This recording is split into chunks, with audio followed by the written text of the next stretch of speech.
Welcome back. Time now for our Patriot Report. Oh man, this guy every day online, he is hammering the folks in the swamp, the mainstream media, and the crazy left. A very strong voice for the conservative movement out there. And can you believe it? This guy actually once worked in Tinseltown. Joining me now, Rogan O'Handley, or as you know him, DC Draino. What's up, Rogan? How are you, buddy? Not much. I'm having flashbacks when you said Tinseltown. Well, you're the one that told me, and I didn't even see that. I read a bunch of stuff on your bio, and I totally must have glazed over it last week when you were on the show, that you were an entertainment lawyer for the Hollywood elite. So folks out there, listen to that. This is what this man did, made a living on, and then you decided, what? Holy cow, I can't do this anymore. I gotta go after this and start a movement and help conservatives. Yeah, I mean, I was working in Hollywood. I grew up loving movies, just like so many of you. But I quickly realized that the movie industry was drifting radically left and was just becoming a vehicle for social justice propaganda.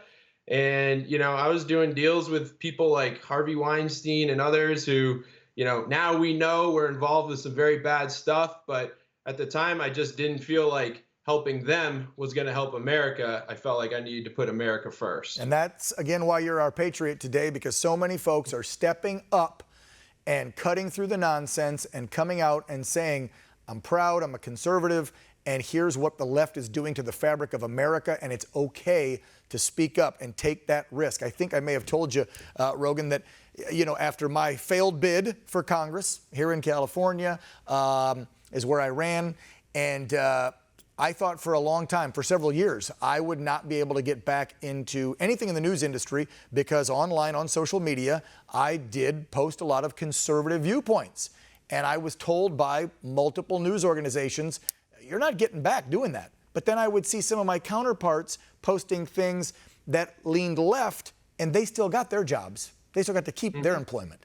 So I was really worried, and I have to give a big, big thank you to the folks, Herring Broadcasting and OAN, for giving me this platform. You've created a platform. You've got millions of followers, and man, when you post something, people listen. So let's talk about what's going on this week. First and foremost, one of the biggest things everybody's talking about is, of course, the violence that erupted immediately following the Kentucky grand jury's decision not to charge those officers in the Breonna Taylor shooting with murder. And as you saw, because I think I saw you post it and we put it on the show yesterday, they were organized. They were ready to wreak havoc, do damage, shoot cops, 2 of them, whether or not the grand jury indicted these cops or not. Wouldn't you agree?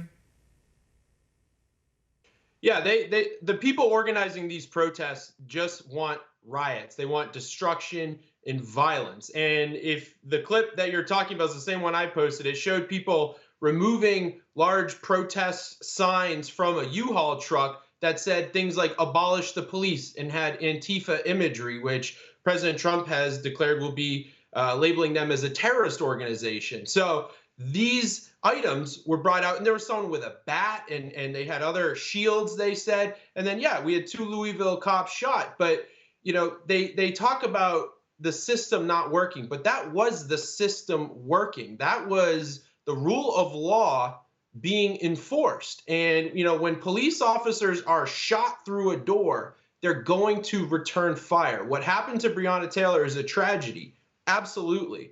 But her boyfriend is most culpable for her death for opening fire on those police officers, executing a constitutional warrant. Yeah, I would agree with you 99%. I'll just add one more little bit of commentary there and say, I wouldn't even hold him accountable because he's doing what a lot of red-blooded Americans would do today with what we were told was his legally obtained gun. And maybe he didn't hear them say police, and someone kicks my door in. You're probably going to do the same thing, Rogan. You're going to open fire to save your family. So again, I've said it before when the verdict came down the other day, and I've said it yesterday and today. I'll say it again. This is a tragic turn of events. Her life was lost. It is a horrible thing for everyone involved. But it was not a racially motivated killing. White cops didn't go kill a black woman because she was a black woman.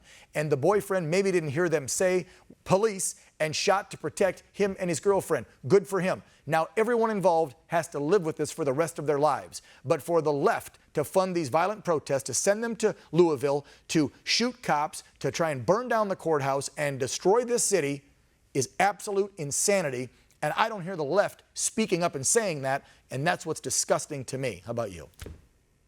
Yeah, I agree with you. And I think you bring up a very good point. And it's, we really should have a discussion, a national dialogue on no-knock warrants. Does the risk outweigh the benefit, right? So they do these no-knock warrants so that if drug dealers or other criminals have evidence of their crimes and they hear that 30-second to a minute of knocking when the police are at the door and they try and flush the drugs or burn something, they're trying, the objective is to get in there and preserve evidence for a criminal trial. But what you brought up, which is a great point, is that when people barge through your door without announcing themselves, a lot of people in a lot of states are going to shoot back. And especially if it's at nighttime in a not great area.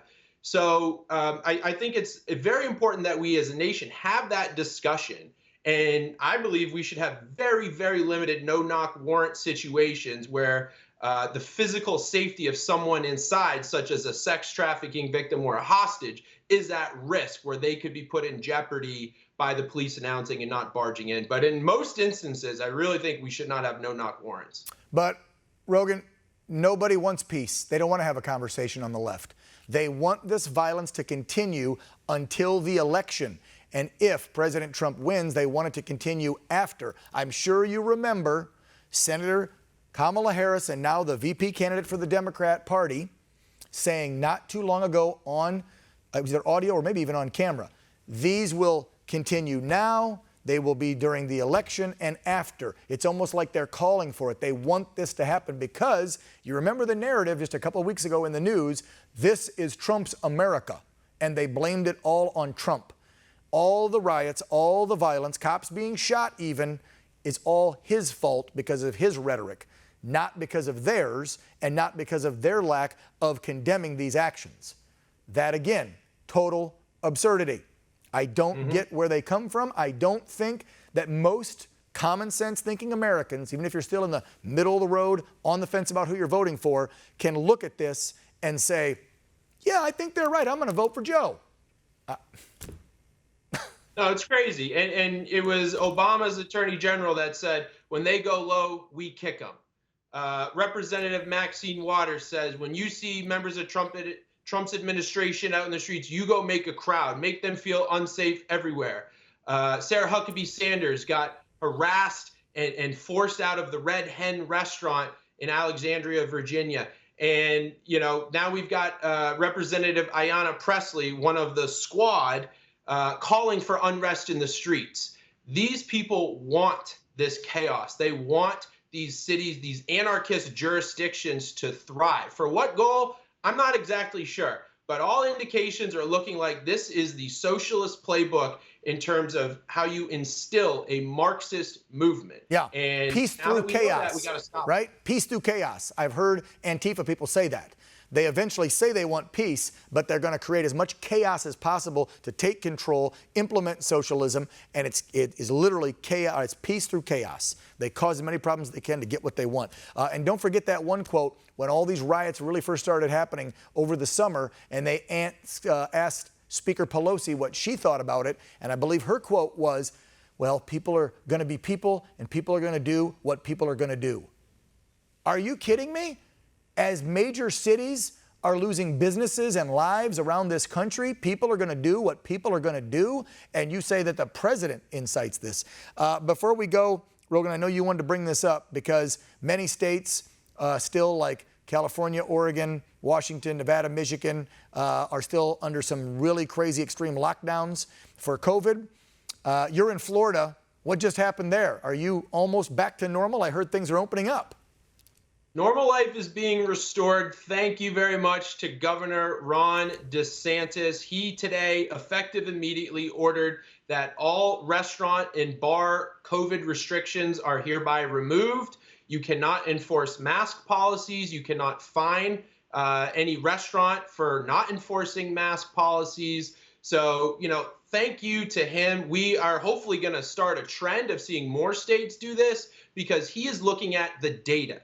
And especially the data that just came out from the CDC, which has not been President Trump's best friend throughout this whole pandemic. But they said if you're under 40 years old, your odds of dying, it's 99.9%. 0.99, I believe, 7% survival rate.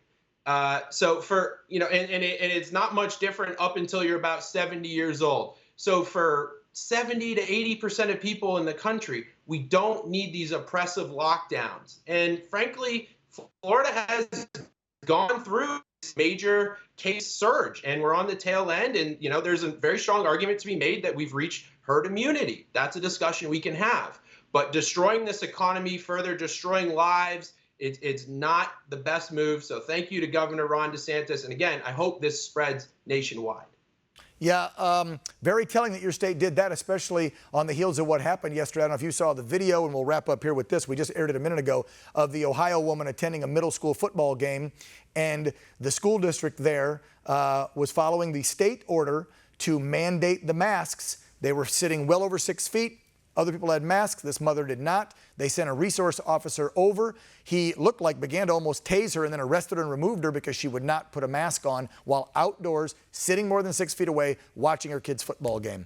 I'll let people decide what they want to do with masks. I'm not going to take it from there. I know you will online. So Rogan O'Hanley, known as DC Draino, thank you again for joining us. Have a safe and hopefully now a fun weekend in Florida, sir. We'll see you back here real soon, hopefully. Oh, I'll be out tonight in Florida. Thank you, Dan. All right, Rogan. Thank you, brother. Appreciate it. Speaking of governors, California Governor Gavin Newsom earlier this week made a bold move to outlaw gas, trucks, and cars in the Golden State, which has many lawmakers in that state scratching their head. After the break, California Senator John Morlock joining us to discuss this very controversial decision. Don't go away.